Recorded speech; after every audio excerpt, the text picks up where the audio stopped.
Muita gente se pergunta por que, afinal, esse carro é tão difícil de guiar e o Max consegue extrair dele o potencial mais competitivo. O que, que tem de segredo ali? O carro é muito dianteiro, muito traseiro? Explica pra gente, por favor. Não tem muito segredo.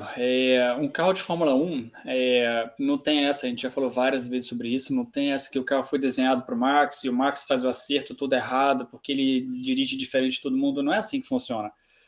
Quando os engenheiros desenham o carro, eles fazem um monte de simulação, um monte de cálculo, e na teoria, com tudo que a gente vai descobrindo, desenvolvendo novas tecnologias, novas suspensões, aerodinâmica e tudo, você vai montando ali teu pacote com a tua especificação técnica. E o piloto, ele dirige o carro e dá o feedback. E fala, ó, tá acontecendo isso, tá acontecendo aquilo, e eles vão acertando o carro, vão equilibrando o balanço do carro, que a gente chama. E esse carro da Red Bull já faz um tempo, não é agora, já faz desde a época do Albon na equipe, ele já era muito sharp na frente, e era um carro que precisava você ter uma frente muito forte. Quer dizer o quê? Quer dizer que quando você vira, ele tem muita dianteira, que direciona muito bem, que tem muito grip na frente. Entra numa curva, para você poder atacar, você tem que ter confiança do que vai acontecer com a traseira. E às vezes a traseira, quando ela começa a mostrar que vai sair, você tem que corrigir, mas muito rápido, sabe? Você tem que sentir muito rápido para não deixar ela ir embora. E o álbum sofreu com isso. E você perde a confiança com o carro. Quando você tenta, daí você fala assim, vou tentar. Daí você fala assim, banzai, e você tenta. E a traseira escorrega, e você, caramba, você corrige, e você perde tempo e fala, cara, não consegui. Daí você fica tentando, fica com aquela coisa na cabeça, tentando, olhando os dados e fala, pô, como é que o outro cara consegue, sabe? E a explicação é que o Marx tem e é isso que eu vi no decorrer dos meus anos na Fórmula 1, cada piloto tem uma resolução diferente, sabe? Quando eu falo resolução, poderia ser tipo de escala de tempo, sabe? Tem pilotos e o Fernando, algumas vezes eu tive a prova disso, ele dilata o tempo, sabe? O tempo não passa a mesma velocidade. E tem pilotos que conseguem se colocar nesse estado. é, a gente consegue quando. Não sei se vocês.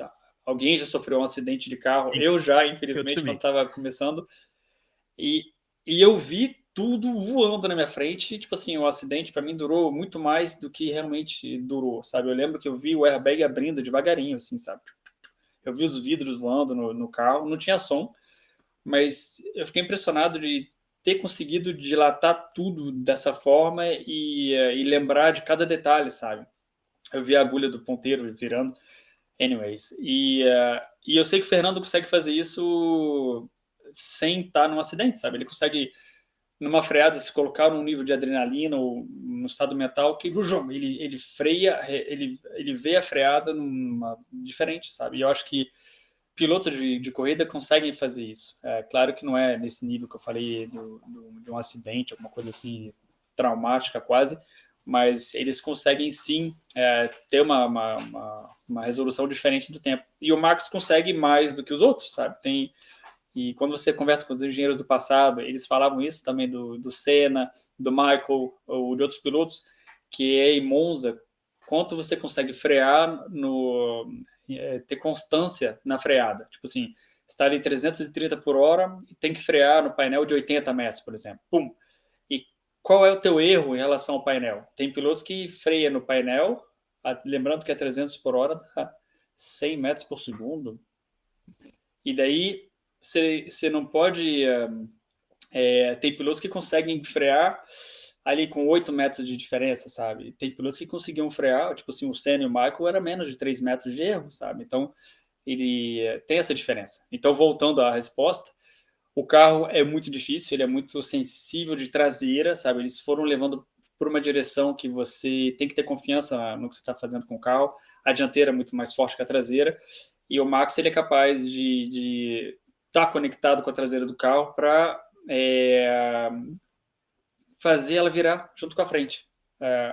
E os outros pilotos, quando eles tentam fazer isso, se eles não têm a mesma reação, a mesma reatividade para corrigir ou para compensar ou para sentir a traseira, eles perdem a confiança no carro. E é isso que está acontecendo. Então, mais uma vez, não é o carro da Red Bull que foi feito para o Max, é que o Max é o único que tem capacidade fisiológica para dirigir esse carro. Perfeito, Rico. A gente está já no final do nosso tempo. Aproveitando só essa questão do acerto do carro e da pilotagem, a gente já vê na Ferrari alguns ruídos entre Leclerc e Hamilton, né? O Leclerc falando que a Ferrari não deve focar o seu desenvolvimento no Hamilton, e o Hamilton falando que tem um déficit ali entre as garagens, deixando entender que o carro do Leclerc, por algum motivo, tem um décimo a mais de desempenho.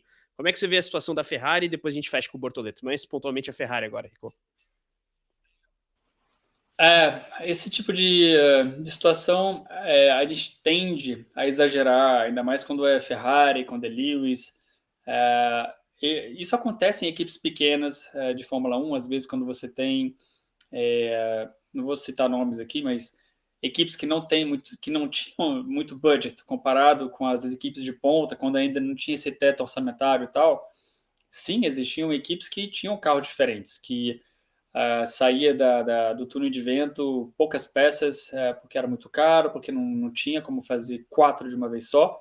Lembrando que quando você bota uma asa dianteira, você tem que ter uma asa dianteira de reserva, no caso de você ter um problema, você não pode colocar uma asa diferente no carro, sabe? Então, e tinham equipes que tinham carro diferente. Mas não é o caso, de forma alguma, não é no caso da Ferrari, sabe? E ainda é muito cedo para falar, pararam de fazer o desenvolvimento para 2026, então o carro está do jeito que está e é bom para o Leclerc, o Lewis quer mudar, mas a equipe decidiu que não vai mudar mais porque é muito tarde. Não tem isso também. Eu acho que é mais o que o povo está interpretando, sabe? Claro que os pilotos têm, sem falar do caso da Red Bull, pilotos têm preferências, sabe? Tem pilotos que gostam do carro muito de dianteira, tem pilotos que gostam do carro mais neutro, tem pilotos que gostam do carro mais na traseira, sabe? Então isso é a preferência de cada piloto, isso sim pode levar a uma diferença de setup, mas não tem problema nenhum.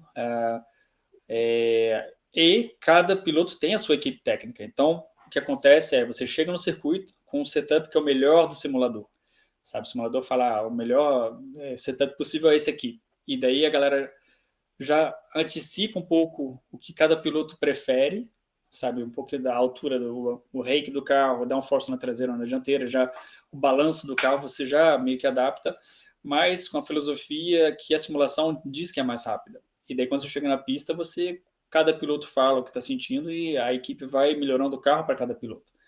Mas a base é bem, bem similar, sabe? Para não começar totalmente diferente, que seria inviável.